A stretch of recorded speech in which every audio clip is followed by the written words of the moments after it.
Okay, go. Namaste, Mooji. Namaste. Namaste. Is there a permanent end to seeking? And if so, do we choose when it ends? No, you don't choose when it ends. But you may have a play in choosing that it continue until it end. And it does end. The seeking is very important. More important than the seeker. The seeking is alive. It's the seeking. When the seeking or the seeker finds what it's searching for, the seeker vanishes and is no more. As well as the seeking also ends. It doesn't become a finder.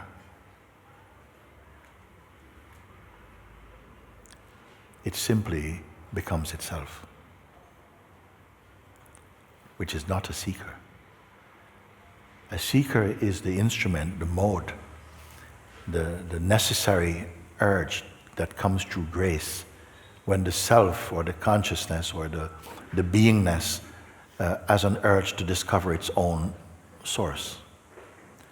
That has to be already in you, why you can come here and sit for more than 1 or 2 days. But there are forces also apparently contradictory, contrasting forces from the mind that is to do with the sense of our person, and sometimes the addiction to personhood, which is only a state, whereas our true state is without addiction. It is pure.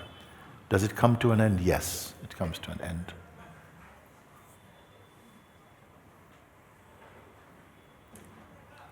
It comes to an end which has no end or beginning.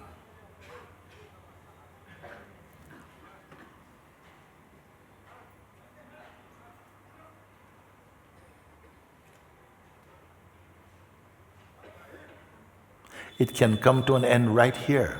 For some people today, it can come to an end. The doubt can fall away. The seeing can, the recognition can happen. But sometimes, even after the happening of a recognition, the doubts can come still. But in the light of the recognition, the doubts will have little conviction in you. They will begin to fall away gradually. And there will be a seeming experiential increase in your stability and power.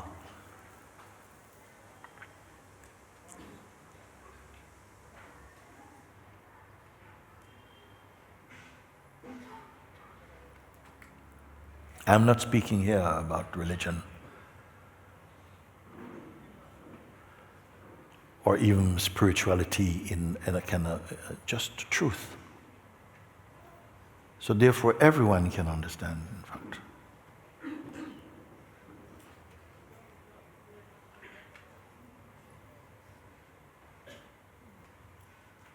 The conviction in the state of personhood appears to stand in its own way, but only appear. Everything is a great appearing, a great seeming.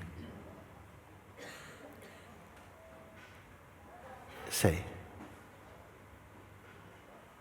I just wanted to make sure that I don't also get addicted to the identity of seeking as well. If your seeking is earnest, you will not fall for such a state. Just like when you're hungry, you might try tasting some of the food. Somebody might give you some toasted cardboard or something. But you're not going to get addicted to that. When you find good food, you go, thank you. And that you'll eat.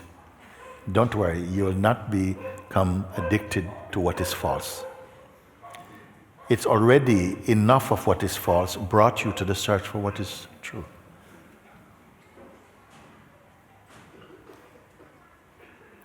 Your seeking, actually, is not such a unique private seeking.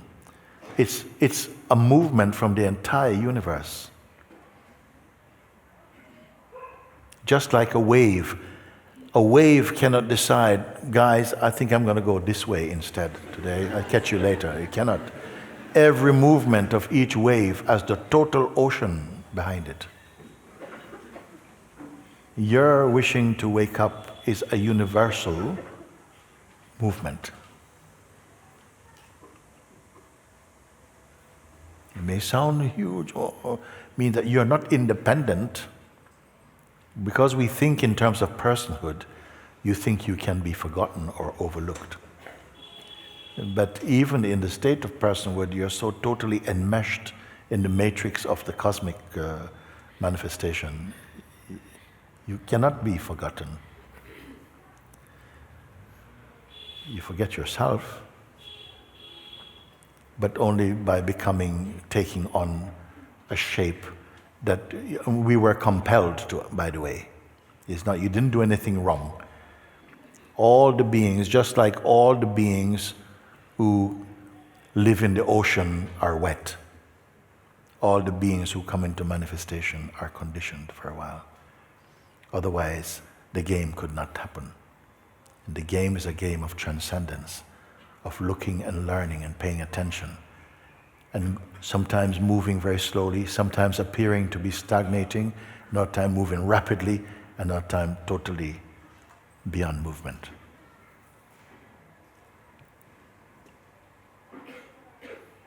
Thank you. Yes, but now you're here now, Have your best shot. Let's have a go and see what. Why not today? Let's have a look. Maybe not today, but why not? If I can't choose, then I just have to wait or look, correct?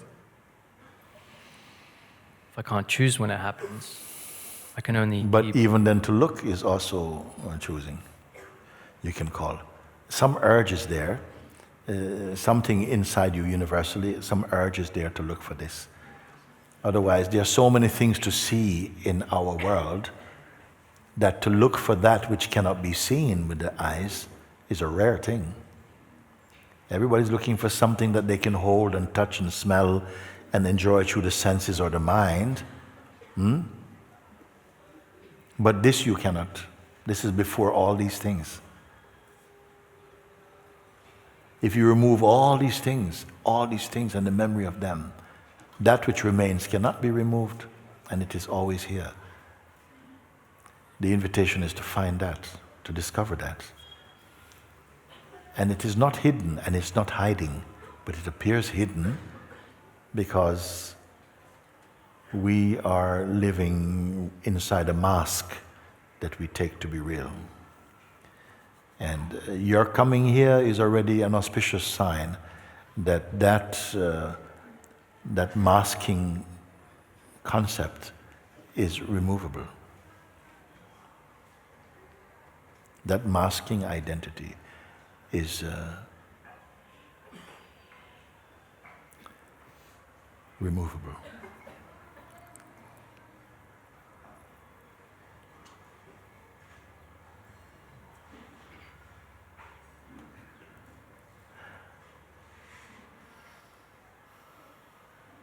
It's like if you imagine there's a great book, a great fiction, with all these characters in there, every kind of character is in this book.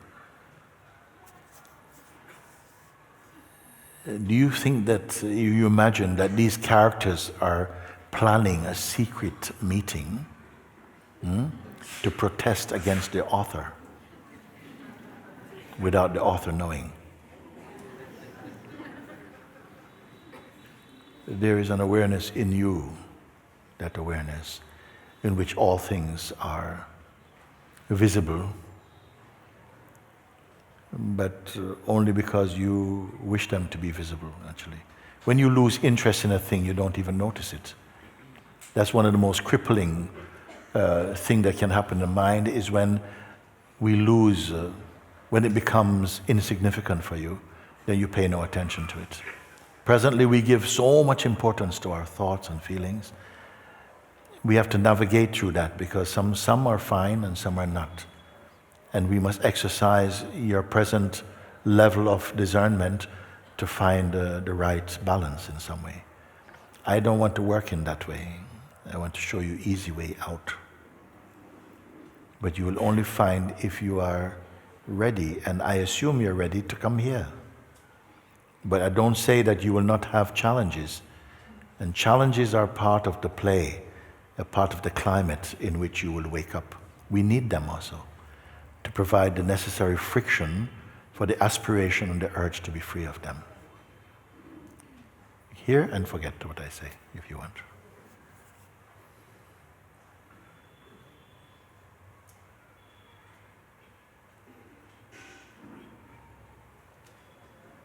Like one becomes totally empty. I'm totally empty of even of what I'm speaking, in fact, at some place. Something comes to zero without fear. And in the zero there is no fear. Yet there is a dynamic body and senses. I've not thrown them away. I've not said, oh, my senses are not important. I've got family. And things that we do, they still happen. I've not found, why did these things keep coming anymore? Sometimes, yeah. But a deeper understanding knows that, yeah, it has to come and we move. But everything is moving inside the unmoving. Every happening is a blip inside the immensity of the non-happening.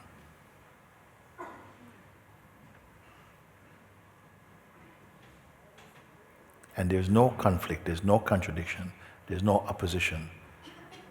One side is your dynamic play, the dynamic, in which the consciousness is there too.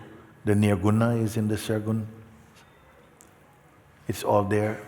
And you think, well, either one or, no. One is unchanging and one other one is bound in time and in change.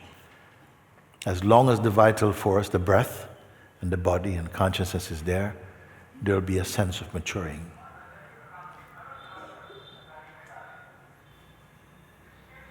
In the immensity of the unchanging at the same time. This is a kind of paradox. Maybe I'm not saying the right words right now, I don't know.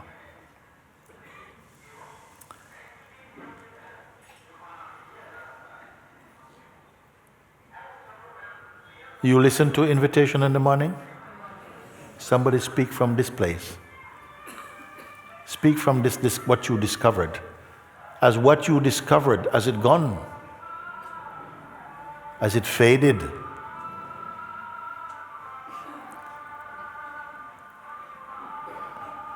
But then we say, but the mind is still there. The mind is there, here and there, come and go. That which you discovered, has that come and gone? Just be there.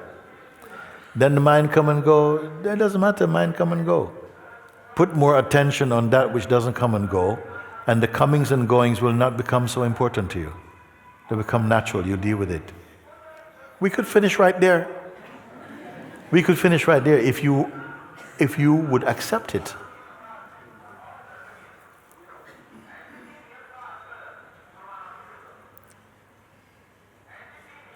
Suppose this voice here selling was found to be, oh, I wish he would stop. Oh my God. Like this, no? So because you wish it would stop, it starts to disturb you even more. Okay?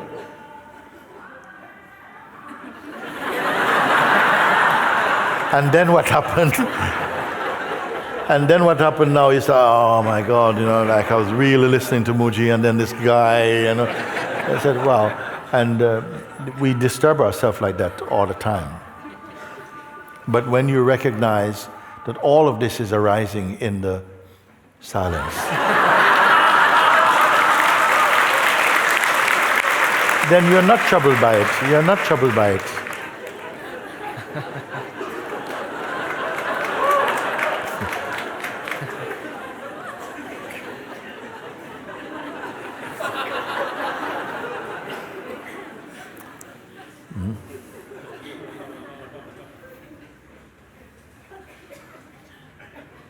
You believe in yourself personally. we believed out of habit in ourselves personally.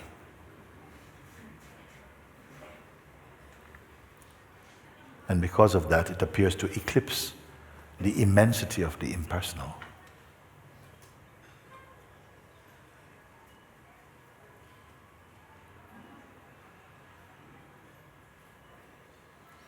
Okay.